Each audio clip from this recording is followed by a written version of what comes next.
That's why it's always amazing to me when folk come up to me and say, are you still preaching quitting? It's not an option. Yeah, it's not an option. Not an option. And brothers and sisters, I wonder sometimes how many of you would still be in church if quitting was not an option? All right. How many of you would have AWOL, absent without leave, if quitting was not an option? How many of you would take vacations, go where you want to go? You know what I'm talking about. All right. You know, because some folks dish church for the craziest reasons, like my son's birthday party. How many of you would still be here if quitting was not an option? I mean, one of the reasons that you come to church is because you can come when you feel like it. All right. And not when you don't. Come on, talk. Amen. I mean, that's the appeal of church, isn't it? All right. When you want it, it's there. All when right. you don't want it, you ain't got it. I wish somebody would talk to me. Amen. I wish somebody would talk to me. You know, you got choir members like that. When they feel like singing, they sing. All right. When they don't feel like singing, they... All right. Somebody knows. All right. But how many would still be where you are if you knew coming in that quitting was not an option, that you would not be able to quit, that you would not be able to take breaks, that you would not be able to go on vacation, that you would not be able to be absent? How many would still be there? The reason it's important not to quit, brothers and sisters, is because the work must go on.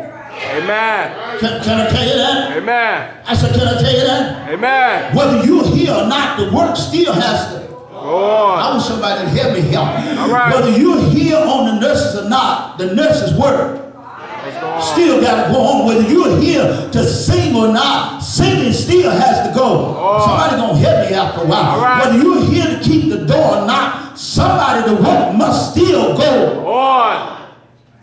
Amen. That's why it's important that you be here. All right. And show the Lord you don't have to be in a position where you have the option of quitting or not quitting. Amen. You have made up in your own mind of your own free will to serve the Lord to the very best of your ability. And as long as he put breath in your body, as long as he give you the activity of your limb, as long as he keep you clothed in your right mind, you're going to be in the house of the Lord to do the work of the Lord until the Lord says, all right. All right. 7. Well done. Well done. Brothers and sisters, we cannot emphasize enough how important the work of the Lord is.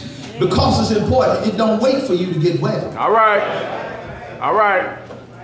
It don't wait till you straighten yourself out. Amen. It don't wait till you get your job. All right. It don't even wait till you find your husband or wife. Amen. The work of the Lord must always go on because time is winding up and the end is drawing near. And brothers and sisters, this world will not last always. Amen. But in the twinkling of an eye, Jesus Christ will show up. All right. All right. Amen. I was amazed when I discovered how much they had at risk. And yet they did not quit. All right.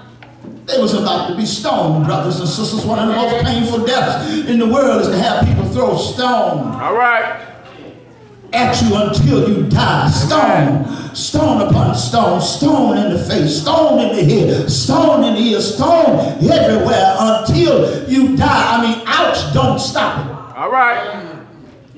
But only a lifeless body stops them from stoning you. It was this horrendous death that Stephen died, who was one of the leaders of the early church. And yet with their life on the line. I mean, they wasn't threatened with losing their job. All right. They were threatened with losing their life. They weren't threatened with alimony or child support or divorce. They were threatened with losing their life.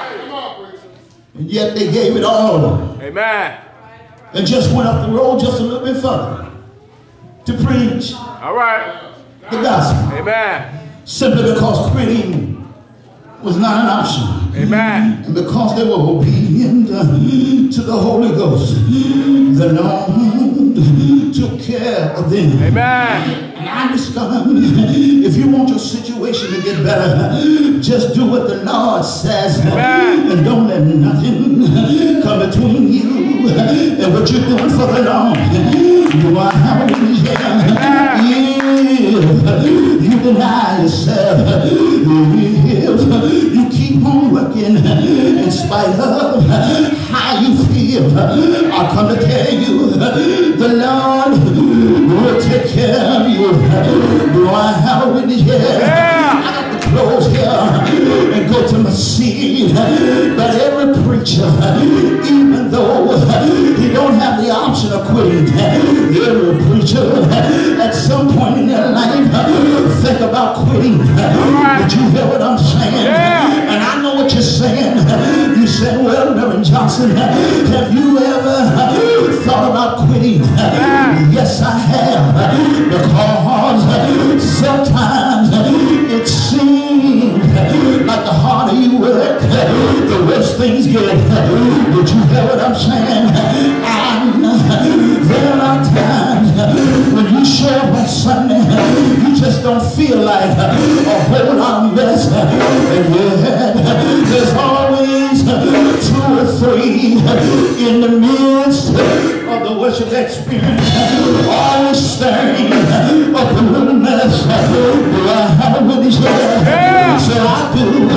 At times, children, think about getting my hat, getting my coat, and just walking away. Did you hear what I'm saying? And because quitting is not an option, I have to hold out, and when I have to hold on, I wish I could talk to somebody here. I'm going to leave you now. When I tell you all the story, did you hear what I'm saying? It was sad that there was a young man who was working for the Lord, and all his work did was get him in trouble, and that young man ended up in a dungeon, and when they let him out, I heard him say, no longer will I say the Lord's name, no longer will I preach another word, no longer will I make mention of the Lord's name. He said, I quit, took off the robe, put it in his closet, and then sat down. Would you hear what I'm saying? And money came, and that young man thought to himself, it's Monday night,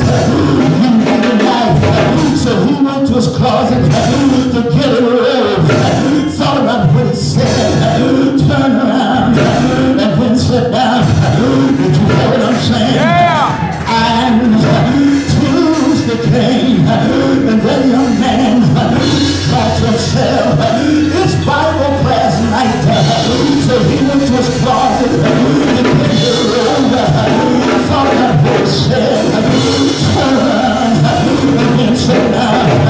Did you hear what I'm saying? And I heard him saying, I quit, I'm not going to work for the Lord no more, I'm not going to mention his name anymore. But Wednesday came, and the young man thought to himself, this Wednesday night, prayer meeting night, so he went to his closet to get the robe, thought about what he said, turned around, and then sat down. Did you hear me? And Thursday came, and the young man must have thought to himself, it's Thursday night, Baptist training union night, so he went to his closet to get his robe, thought about what he said, turned around, and then sat down. Did you hear me? And Friday came, and the young man must have thought to himself,